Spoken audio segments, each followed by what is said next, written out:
Ladies and gentlemen, welcome back to the D&N Show, where I am your host, D-Nag.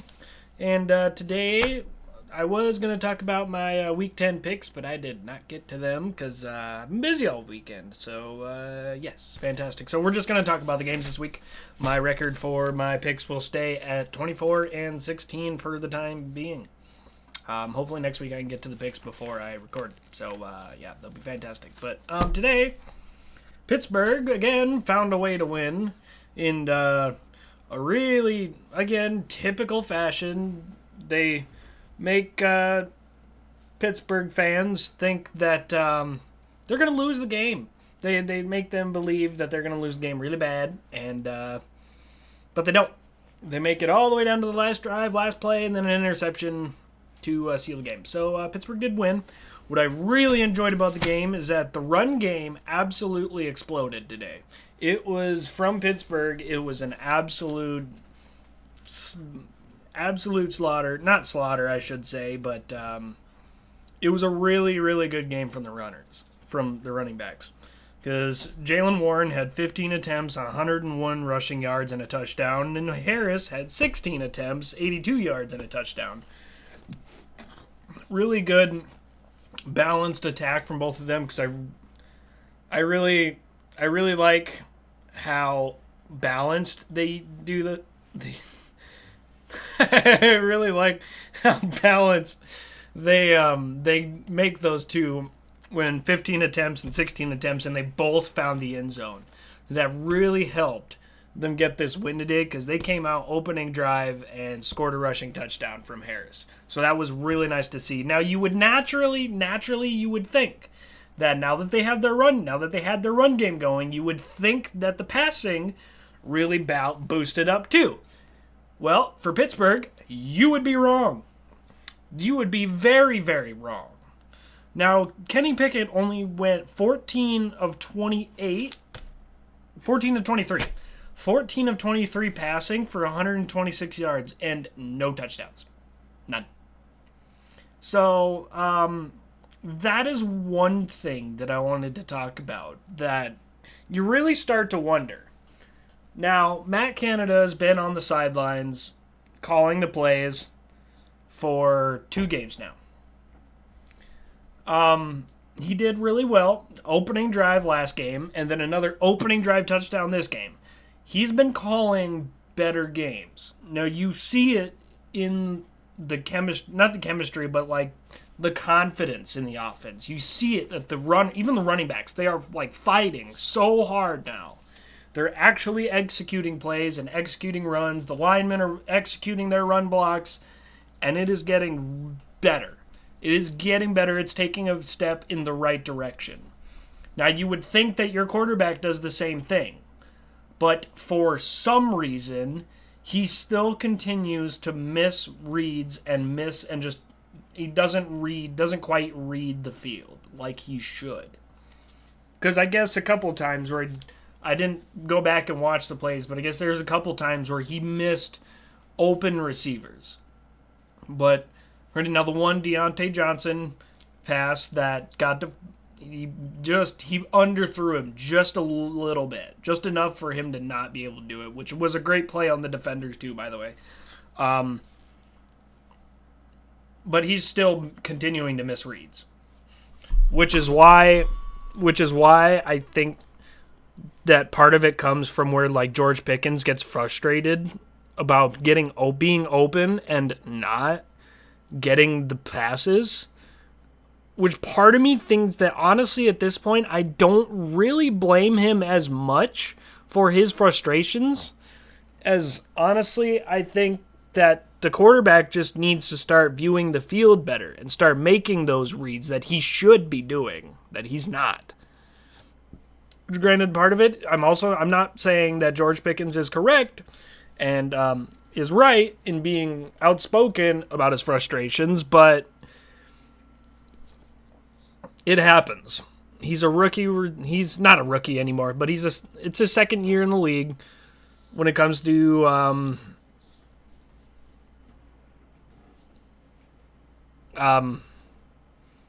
being a receiver. Sorry, being in the league. It's his second year now. So he's still very young, still very, very talented receiver. So I get the frustrations and I get being outspoken about it. But can you really blame him if his quarterback is missing the throws? I mean, some of the throws that were good, that were on point, but he overthrew them and sailed them. Or like the ones where in the end game situations, you really, when you're running out to the right, and you have a receiver that has a little bit of separation, but you are running out towards the out of bounds, that one I kind of don't blame you for just kind of trying to throw it at the end when you're getting sacked, when you're getting wrapped up, instead of trying to laser it down in there to try and fit it and get an interception, which probably would have cost us the game. Those ones I get. I understand. But do you really start looking at it like, is the quarterback actually the problem? You know, and I'm not saying I'm hating on him, and I'm not saying that he's not a good quarterback. I'm not saying that at all. But if he, with how good he did last year, you would think that he makes better progressions this year and better steps toward being a better quarterback this year in his second year in the league, but he hasn't. He does okay sometimes, and he's great in the fourth quarter, which is why he fits into Pittsburgh's offense, because now their offense is not designed to be a 30, 40 point game offense. They just somehow find a way to win, and the defense just has to show up every game and try to seal the win for him every single time. Which, I get it. So if you're down in the fourth quarter by one score, he has, in the last 2 years, he has the most game-winning drives in the fourth quarter or overtime at 7. Which, perfect. Fourth quarter Kenny is a great quarterback. He's solid. He gets it done when he needs to, when they come down to crunch time, when he has the ball at the end of the game. But he's still... It shouldn't, if you are a good quarterback that you should be, you shouldn't have to get into those game-winning drives as much as you should, as much as you are. Where the offense has shown flashes like last week, when they won, I think it was a close game. It was still a close game, but that game would have been a lot farther and a lot wider of a margin had George Pickens got his foot down in the end zone and actually got 2 feet down in the end zone like he should have, but didn't. That would have been another touchdown. Allen Robinson, I believe, had a touchdown that he caught but got called back because of a penalty. That would have been 14 other points that you would have had. You would have been at 23 points. You would have been at 30 points. It would have been a 30-point win. They still have yet to beat their opponents in yardage, where they are the only team to have been outgained through their first 8-9 games and still have a winning record. You can't go into a playoff game and against the better teams in the league and still manage to do that. You have to have an offense that puts up points, that actually puts up good points. Now, it was an all-around game. Special teams came in when they needed to and got the block to go 6 points instead of 7 points, which ultimately kind of was one of the deciding factors, because if it's tied at 20-20 instead of being 19-20, then you're talking about a different game. Because then at that point, Pittsburgh doesn't have a 1-point game. They don't kick. Then if they kick the field goal and they're down by 4, and Packers were down by 4, then they have to score a touchdown at that point, which, great, perfect. But if he doesn't get that block and he gets the extra point, that's a tie game right there. Then they kick the field goal again after that. It's 20-20. Now when you kick the field goal at that point, it's only a 3-point game. Jordan Love doesn't have to make that pass to the end zone with 3 seconds left to get the game-sealing interception. they could have very well kicked a field goal at that point, gotten to overtime, and probably have lost because Jordan Love and the offense were really making a good comeback at the end of the game. Jordan Love made some really solid passes. He made some really good throws to the end zone. So he doesn't need to make that attempt to win the game and score a touchdown. He only has to get the team down the field enough to score a field goal to bring it into overtime. So then you're talking about a different game. So and it's hard to say because the kind of organization that Pittsburgh is, they are a very loyal team to almost a fault sometimes. They will ride with Kenny Pickett. I am sure they will ride with Kenny Pickett to the very end of his career, unless he takes an absolute tank and just year 2 to year 3 does the same crap. Like, he has yet to score 2 or 3 touchdowns. He has yet to score at least 3 touchdowns in a game. But then you have people like C.J. Stroud. I'm not comparing them, but then you have people like C.J. Stroud coming out and throwing absolute major games. Like, they just beat the Bengals today by 3 points. Took the team down the field and scored a field goal to win the game, 27-30. But then last week, he had 497 passing yards and like 4 or 5 touchdowns and no interceptions. Now, granted, Pittsburgh does not want to be one of those teams to be able to pick at number 1 and number 2. They pick where they can, and they do what they can. Because Mike Tomlin is still continuing to be over 500, which I get it. He is a good coach. But that loyalty to a person is going to come to a fault. Where do you honestly, at the end of the year, look at it, be like, our running game started to get going and started to get really good. Now, you should have been continuing to get better, but you didn't. You did not do very good. Like, he failed to throw a touchdown pass today. When normally he's at least getting 1 touchdown pass a game. 1. You did not. Against a team like that, with the running game going and running on all cylinders. Now, they didn't look good for the rest of the game. I believe they put up 17 points in the first half and only 2 field goals in the second half, if I am doing my math right. 3. 17.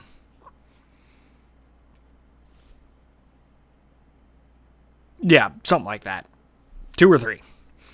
But, so they kind of floundered in the second half, which it was enough to keep Green Bay at bay. Green Bay at bay. And to prevent them from making the comeback win. But you honestly, at the end of the year, if he does not make any good movements toward being the quarterback, you need to start making plays and start throwing multiple touchdowns games. Do you really look at it and be like, if Kyler Murray goes into free agency this year, if they really look at him and be like, okay, you got to go. We don't want you anymore. You're not doing what we need you to. You're gone. And he goes into free agency this year and they don't extend him. Do you really honestly look at it like Kenny Pickett's our guy? Compared to if like a good quarterback comes around and be like in the free agency again and just be like, do you honestly look at it like, no, we don't want a quarterback like that is throwing some good games and throwing some bad games? When you continue to do what you do and be okay with constantly having seasons where you go right at 500 and being 1 game out, 1 or 2 games out of the playoffs, or going into the first round of the playoffs and getting absolutely smacked by the first seed in the AFC. Like, now that Matt Canada has been scheming up good games and scheming up that opening drive touchdown and getting better, now that he's on the sidelines and they have that confidence now, do you really look at it like, is he the problem as much as it's a quarterback that is not making the reads that he should be? But like I said, I am not hating. I am just looking at it from a standpoint of he should be doing better. I'm not hating on him. I'm not trying to hate on him because I believe in Kenny Pickett. I believe he can do good, but he's not making the progressions that he should be. Next, I have that the top three in the AFC North are now much closer with not all four because the Bengals did end up losing to the Texans. As far as I saw, they had a good game so far, and then C.J. Stroud just came out and threw up the really good comeback and ended up winning the game 30-27. But the Browns did beat the Ravens today. Now, that one I did not see coming. I thought the way the score was like 27-3 or something like that. 27-6. I don't remember what the score was at the beginning of the game. But they come out all firing on all cylinders. The Ravens are throwing some good throws. Offense is crazy. OBJ looks as fast as ever. Looks as fast as he usually does. But then you have the Browns come back and actually win the game. A close game, and then win the game by 3 points, I think it was. No, it was 1 point. It was like 33-32, I think, wasn't it? Something like that. So now the Ravens are at 7-3. The Steelers are at 6-3. And then the Browns are at 6-3. 6-4. Hold on. Quick. One thing.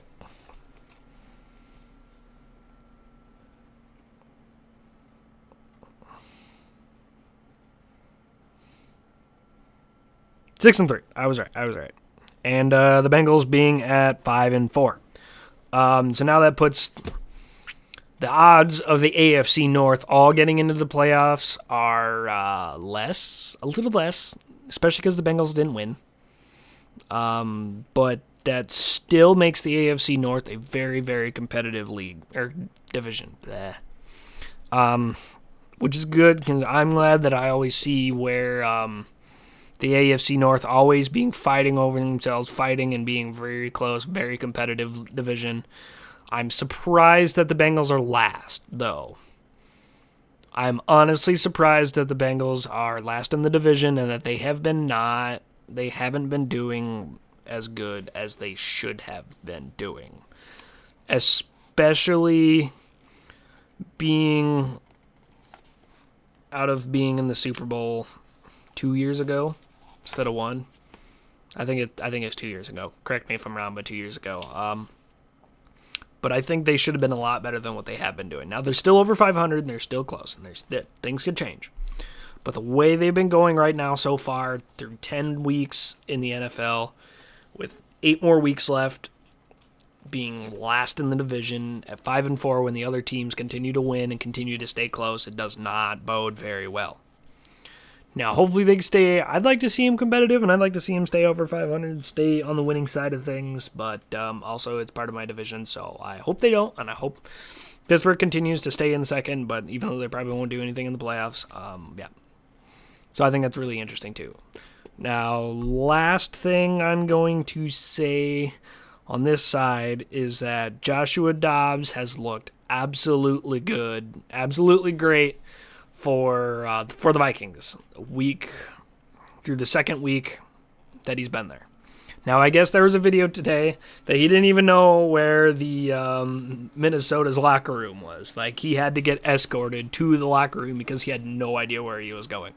But then he goes out and goes 23 of 34 for 268 yards, 1 touchdown, 1 passing touchdown, and 1 rushing touchdown. He is with things looking bad for Kirk Cousins tearing his Achilles, I think it was, or something like that.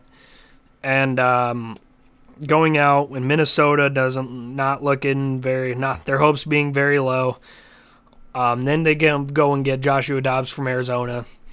And he has found a way to win. And I think this game was very convincingly. I think it was like 34-3 at the end of the game. Like, Jacksonville did bad, if I remember correctly. But I'm glad to see Joshua Dobbs do good, especially because, like I said, he was in Pittsburgh for years now. I wish they would have given him a chance to be the starting quarterback after Brown, or after Ben. The Killer Bees, Ben, Brown, and Bell still was the greatest trio that I ever used to watch, that I thought. But anyway, I wish that Joshua Dobbs would have gotten a chance to be a starting quarterback behind Ben after that. But, sorry, I got my games mixed around. The 49ers spanked the Jaguars 34-3. The Vikings beat the Saints 19-27, but he still did pretty good. But I'm glad to see it. I'm glad that Joshua Dobbs is actually doing better and that he's actually making found ways to make teams win, which he shouted out Coach Tomlin for saying the way he prepares and the way nobody can say your prediction, the way your years are going to go, but as long as you're always prepared, really spoke out to me. But I'm glad that he's doing good. I really am. So, yeah. So I think that's going to be it for this one, ladies and gentlemen. Hopefully next week I should have my picks ready, so that way I can continue making NFL picks. I don't really have much NBA news either, aside from the in-season tournament so far is going. Miami's doing good. They won 4 straight, which they had me worried, but now they've continued to go. Tyler Hero got injured with an ankle sprain, so he's going to be out for 2 weeks, which kind of sucks because he was doing really good. And motivated Tyler Hero was absolutely balling. I mean, he was averaging like 30 points a game before he got injured. Bam's doing really good too. Now he wears a headband for some reason. Going to Headband Bam. God, tongue twister. He's been going off. He's been doing really good. Jimmy Butler's kind of there. I think I'd like to see him do better, but obviously we all know Jimmy Butler just does what he does in the regular season. Then they get to the playoffs, and he's Michael Jordan 2.0. For some reason, it happens. It just happens that way. Jimmy Butler just kind of is a regular season person until they hit the postseason, and then he's an absolute killer. So, we'll have to see that. I originally thought their Heat Culture jerseys weren't that good looking, but they've been kind of growing on me. I kind of like them. They're okay. But, yeah, I'm glad they've been finding a way to win. Triple J, Jaime Jaquez Jr. is doing good. He's doing really solid. Thomas Bryant as their backup center. I really like that they picked that up. Kevin Love actually got to play again this last game against the Hawks. Yeah, that's it. So they're at 4-4 now. They finally hit 500. They've won 4 straight, which is, thank God. No. They should be at 5-4. No, 4-4. Whichever one it is. I think they've won 4 straight, so they've been doing pretty good. So, yep. Miami Heat record. 4th. And they are 4th. I don't know. It's not telling me what their record is. But anyway. So yeah. So that's gonna be it. It's gonna be it for me this one. Next one, you'll see a different game this week. I'm gonna take a bit of a lax point on Spider-Man 2 for at least this week because I'd like to still enjoy the game and not So maybe you'll see one video. I think you'll see one video of Spider-Man 2 on Tuesday. You'll see one Spider-Man 2 video on Tuesday, but then for Thursday I'm going to do a different game and record for that, so at least you get some different type of variety. Again, thank you for always tuning in, and don't forget to subscribe. We are still 3 subscribers away from hitting 50 subscribers by the end of the month, which is very awesome and very thankful and amazing. So keep it up. Keep appreciating it. I appreciate it. Like, subscribe, turn on the bell notifications because I still post videos every single week still. 2 gaming videos and the D&N Show. So I appreciate your support. So, yeah, without further ado, ladies and gentlemen, without further ongoing ons, I will see y'all in the next one. Deuces.